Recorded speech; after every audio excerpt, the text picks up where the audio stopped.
Hello everyone and welcome back to my opinion. In this video, I'll be previewing the third test match of the series between England and India. Let's get into this preview video. Starting off with India, I'd suggested an 11 from the previous video and I will be narrating that now.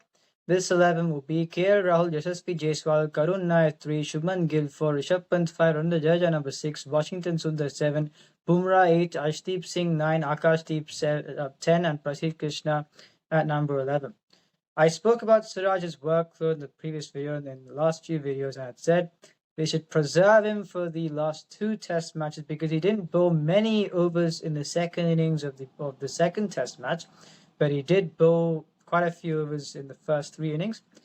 And that's why I've gone with four frontline bowlers because Washington Sundar and Nitish Kumar Reddy both played in the previous match. Nitish only bowled 6 overs across the test match. Now, based on Ben Stokes' comments where he'd said the surface turned into a subcontinental surface, they would not give a surface that deteriorates to accommodate spin in this match. I don't think they'll do that. So, you've got Jadeja and Washington who are defensive bowlers, but can also offer batting a scoring run. You've got two spinners there, meaning if you include Nitish Kumar Reddy and you don't bowl him, there's no point just playing him as a batsman. So you've got the two bowlers there.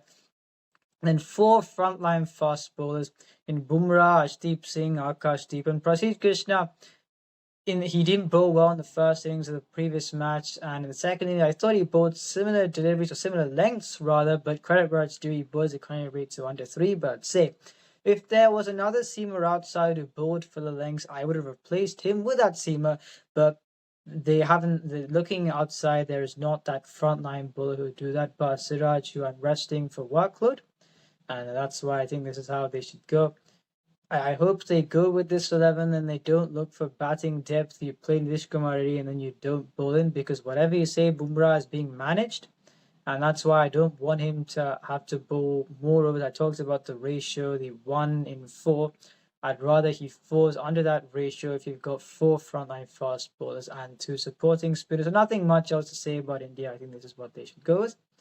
And now on England. Now they've brought in Gus Atkinson, and according to me, with the lengths he bowls, I've not selected him for this match.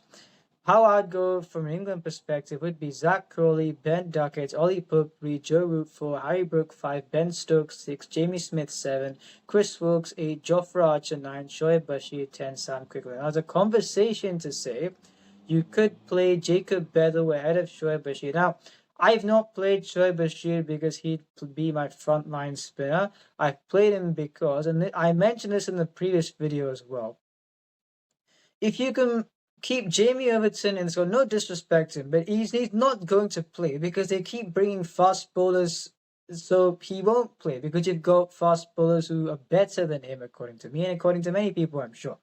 So if you're keeping him in the squad, then surely you could bring in a Tom Hartley or Liam Dawson. I know they won't do that, but you're looking at India's spinners. They can add batting if the surface isn't conducive for spin.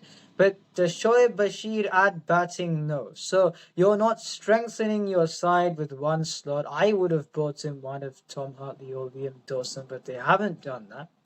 And Jofra Archer ahead of Bryden Carson, in my view, is a better batsman than Bryden Carson. We know how good of a bowler he is.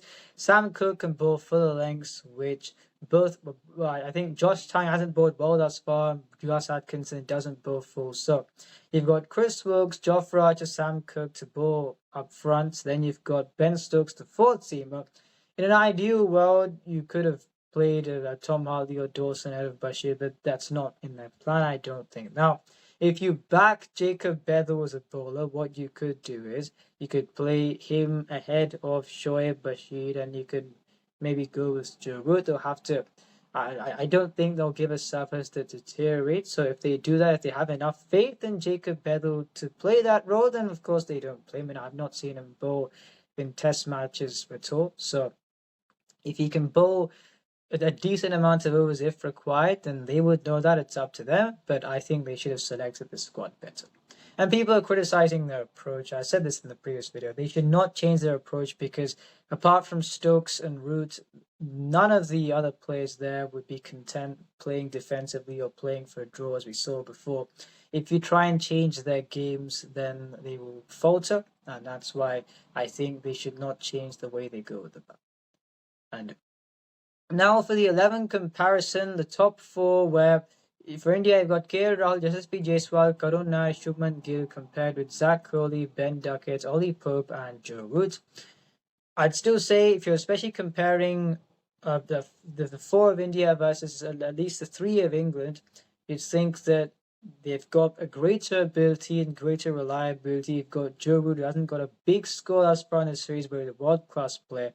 So because of the reliability of India's top four compared with England, although Ben Duckett's playing well and Joe Root is Joe Root, I've gone with India to take that edge. Now in the middle order, 5, 6, and 7, Rishabh Pant, Ravindra Jadeja, Washington Sundar compared with Harry Brook, Ben Stokes, Jamie Smith. Now, where I think, apart from Rishabh Pant, where I think India's middle order would be more suited is where you've got the top 5 have done the bulk of the job, and you've got a Jadeja and Washington to score about 3.5 runs per over to just extend the total. They can play that ball very well.